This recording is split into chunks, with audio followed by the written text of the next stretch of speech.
উদারবাদী নীতির আমরা সফল হতে দিব না। বেসরকারি বিশ্ববিদ্যালয়ের যে শিক্ষা, আমাদের যে সকলের যে শিক্ষা, এটাকে আমরা পণ্যায়ন হতে দিব না। কোনো নয় উদারবাদী ষড়যন্ত্র আমরা অবশ্যই রেখে দেব, ঠিক যেভাবে আমরা জুলাই গণঅভ্যুত্থানে ফ্যাসিস্টদেরকে রুখে দিয়েছিলাম। কাজেই বন্ধুগণ, আমাদের সঙ্গে আসুন, আপনারা একসঙ্গে আমাদের দাবিগুলোকে বাস্তবায়নের জন্য কাজ করুন। এই নির্লজ্জ, এই বেহায়া নয়া উদারবাদী নীতি যাতে কোনোভাবে কার্যকর না হয়, আমাদের শিক্ষা ব্যবস্থা যাতে একটি নয়া গণতান্ত্রিক এবং বিজ্ঞানমুখী জনমুখী একটা শিক্ষা ব্যবস্থায় পরিণত হতে পারে, সেই লক্ষ্যে কাজ করুন। সবাইকে ধন্যবাদ। বন্ধুগণ, এই পর্যায়ে বক্তব্য রাখবেন প্রাইভেট ইউনিভার্সিটি সমাজতান্ত্রিক ছাত্রফ্রন্টের সভাপতি নাবিন আফতারি। বন্ধুগণ, সকলকে শুভেচ্ছা। প্রাইভেট ইউনিভার্সিটি স্টুডেন্ট নেটওয়ার্কের এই আয়োজনটা এই সময় খুবই প্রয়োজন ছিল। বিগত 13 জুন যে আমাদের এখানে ঘোষণা আসলো যে বেসরকারি বিশ্ববিদ্যালয়ের উপর যে আবার নতুন আগের যে 15% ভ্যাট, সেটা আবার নতুন বিশ্ববিদ্যালয়ের উপর বহাল হবে। তো আমাদের এখানে যেই কথাটা সবচেয়ে বেশি আসে, যে যেটা সবচেয়ে গুরুত্বপূর্ণ কথা, যে শিক্ষা আমাদের এখানে শিক্ষা একটা মানুষের মৌলিক অধিকার, এবং একটা রাষ্ট্র যখন এটা নিশ্চিত করতে পারছিল না, সেটা সবচেয়ে প্রয়োজন ছিল যে সেটা রাষ্ট্রীয়ভাবে শিক্ষাটা দেয়া। এবং সেটার আদলে কিন্তু আমাদের এখানে আছে যে বিভিন্ন সরকারি বিশ্ববিদ্যালয়, কিন্তু যখন সেটা রাষ্ট্র দিতে পারছিল না, তখন সেটা আস্তে আস্তে করে বেসরকারিকরণ করা হলো। এবং সেটা করা হলো কি, প্রথমে বেসরকারি বিশ্ববিদ্যালয় গঠন করা হলো, এবং তা খুব সুন্দর করে বলা হলো যে শিক্ষা হবে একটা অলাভজনক। বেসরকারি বিশ্ববিদ্যালয় যে শিক্ষাটা দিবে সেটা হবে একটা অলাভজনক প্রতিষ্ঠান, বেসরকারি বিশ্ববিদ্যালয়। এই যেতে যেতে একটা সময় পরে আমাদের এখানে এলো যে শিক্ষার উপর কর। তাহলে প্রথমত আপনি মারছেন যে আপনি মানুষের একটা মৌলিক অধিকার থেকে সরাচ্ছেন, যে শিক্ষার যে রাস্তাটা এটা আপনি সংকুচিত করছেন, এটাকে আপনি বেসরকারিকরণ করছেন, তারপর আপনি এটাকে একটা পণ্যে পরিণত করছেন। এটা তো একটা মানুষের যে মৌলিক অধিকার হরণ, সহজ কথা এটা বলা যায়। তাহলে একটা রাষ্ট্র যখন মৌলিক অধিকার হরণ করে, রাষ্ট্র যখন মৌলিক অধিকার রক্ষা করতে পারে না, তার নিশ্চিত করতে পারে না, তাহলে এই পরিণতি আমরা দেখেছিলাম যে বিগত 17 বছর সেটা মানুষের যে নিপীড়ন, যে মানুষের বিগত কথা বলার অধিকার নেই, মানুষের মৌলিক অধিকার কোনোটাই মানুষ পাচ্ছিল না, তার একটা ফল যে গত গণ অভ্যুত্থান।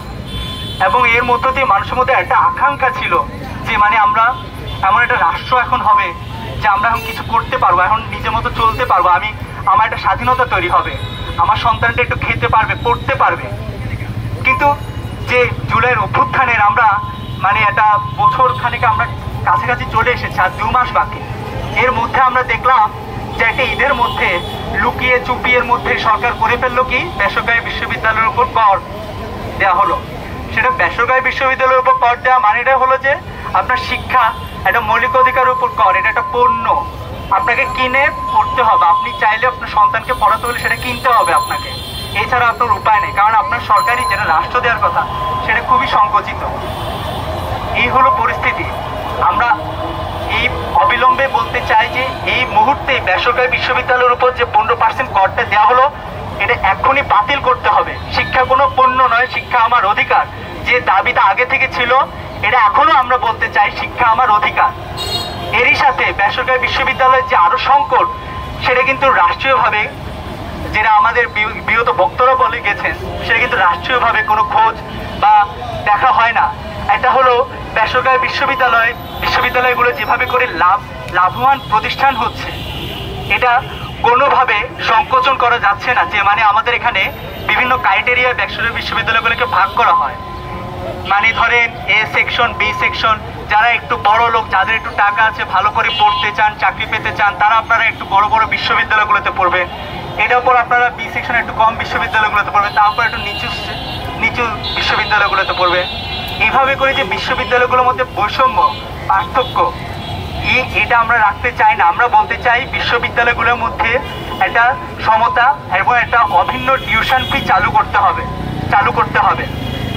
আমাদের এখানে বেসরকারি বিশ্ববিদ্যালয়গুলা আরেকটা জিনিস হলো যে বেসরকারি বিশ্ববিদ্যালয়গুলো যখন একটা নির্দিষ্ট মানে নিজস্ব ভূমির উপর করার কথা বললো, তখন বিশ্ববিদ্যালয়গুলো বিভিন্ন জায়গায় চলে গেল, কিন্তু সেখানে যে ছাত্রদের থাকা এবং খাওয়া সেই জায়গাটা বিশ্ববিদ্যালয় কোনো নিশ্চিত করতে পারলো না, এবং সেই জায়গাটা নিশ্চিত করতে গেলেও ছাত্রদের পক্ষ থেকে ব্যক্তিগতভাবে তার খরচ আরও বেড়ে যায়, দ্বিগুণ হয়ে যায়। আমরা সেটা কথা বলছি। এর সাথে আছে বেসরকারি বিশ্ববিদ্যালয় আরও যে সংকট, যে আপনারা জানেন যে বেসরকারি বিশ্ববিদ্যালয়গুলো বছরে 3টা করে সেমিস্টার চলে। এই 3টা করে সেমিস্টার চলার কারণ হলো তাদের যে শিক্ষার যে খরচ, মানে টাকা যে নেয়া, সেটার পরিমাণটা আরও বাড়ানো।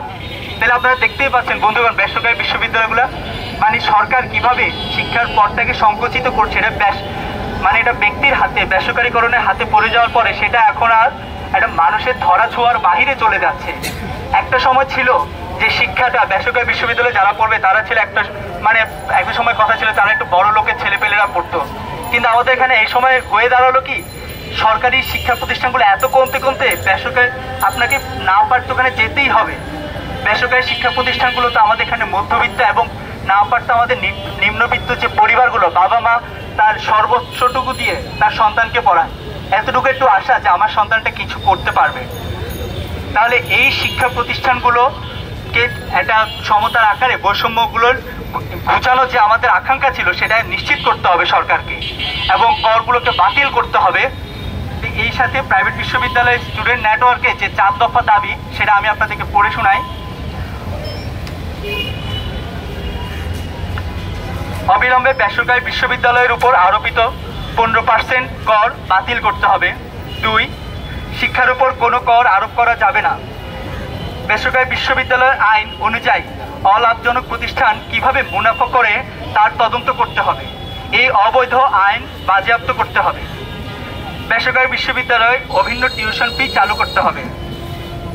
বেসরকারি বিশ্ববিদ্যালয়ের মান এবং উচ্চশিক্ষার শর্ত পূরণে ইউজিসি ও সরকারের কার্যকর ভূমিকা পালন করতে হবে। বন্ধুগণ, এই 4 দফার দাবিতে বেসরকারি বিশ্ববিদ্যালয়ের শিক্ষার্থীরা এবং এর সাথে বেসরকারি বিশ্ববিদ্যালয়ের স্টুডেন্ট নেটওয়ার্ক সহ বিভিন্ন সংগঠন কাজ করবে। এই দাবি রেখে আমরা আজকের প্রোগ্রামটা এখানে শেষ করছি। সকলকে ধন্যবাদ।